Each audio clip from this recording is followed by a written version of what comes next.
বাবুই টাবুইতে আপনাদেরকে সুস্বাগতম। কেমন আছেন সবাই? আমরা চলেছি নৈহাটি বড় মায়ের কাছে। আমরা যেহেতু মধ্যমগ্রামের কাছাকাছি থাকি, নিউ ব্যারাকপুরে, তো আমরা এখান থেকে গাড়ি নিলাম, 4 জন বসে গেলাম। তারপর সাজিরহাট গিয়ে ওখান থেকে কল্যাণী রোড আছে না, কৃষ্ণনগর রোড, আমরা কৃষ্ণনগর রোড ধরে, রাস্তাটা এত সুন্দর, যেতে যেতে তারপরে নৈহাটির একটা রাস্তা এলো। নৈহাটি রাস্তার মধ্যে আমরা গেলাম, সবাই মিলে যাচ্ছি। হঠাৎ একটা কাণ্ড হলো, আমাদের বহু পরিচিত এক দাদার সঙ্গে দেখা হলো হঠাৎ স্টেশনের কাছেই। আর জানেন তো, নৈহাটি বড় মায়ের যে মন্দিরটা একদম নৈহাটি স্টেশনের খুব কাছে। ওখান থেকে আমরা, এক ভাই আমাদেরকে বলল, আপনারা গাড়িটা এখানে রাখেন গঙ্গার ঘাটে, আর ফুল প্রসাদ নিয়ে আপনারা মায়ের পুজোটা দিয়ে দিন। তো আমরা তার কথা শুনে তার দোকানেই গেছিলাম, গিয়ে আমরা সুন্দর করে পুজো দিলাম।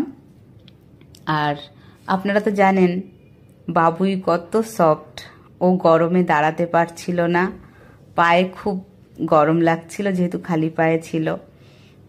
আর টাবুইটার কোনো সমস্যা ছিল না, ও আনন্দ সহকারে বাবার সঙ্গে ঘুরে ফিরে এটা ওটা মজা করছিল। ওরা ডালি ধরতে পারছিল না, তখন আমি ডালি ধরে নিয়ে কিছুটা পথ এগোলাম। আর ছোটর কি হয়েছিল, হঠাৎ গরমের মধ্যে খুব ঘুম পেয়ে যাচ্ছিল। আর আমরা অনেকটা সময় যেহেতু লাইনে ছিলাম না, খুব অল্পই ভিড় ছিল, সামনে কয়েকজন ছিল। আর এত সুন্দর আপনাদেরকে কি বলবো। সব জায়গায় যাবেন, গিয়ে সেখানে হয়তো কিছু পান্ডা আছে, কিছু দালাল আছে, আর খুব বিরক্ত করবে আপনাকে, এখানে আসুন, আমার ঘরে আসুন, আমার থেকে এই নিন ওই নিন। সব জায়গায় আমি দেখেছি, কিন্তু একমাত্র বড় মায়ের এখানে গিয়েই দেখলাম কোনো প্রকার কোনো কিচ্ছু নেই। আপনাকে কেউ ডাকছে না, আপনি জুতো রাখছেন কি রাখছেন না সে বিষয়ে কারো কোনো কিচ্ছু নেই। তো আমরা সবাই মিলে সুন্দরভাবে মায়ের পুজোর জন্য ডালি নিয়ে দাঁড়িয়ে আছি।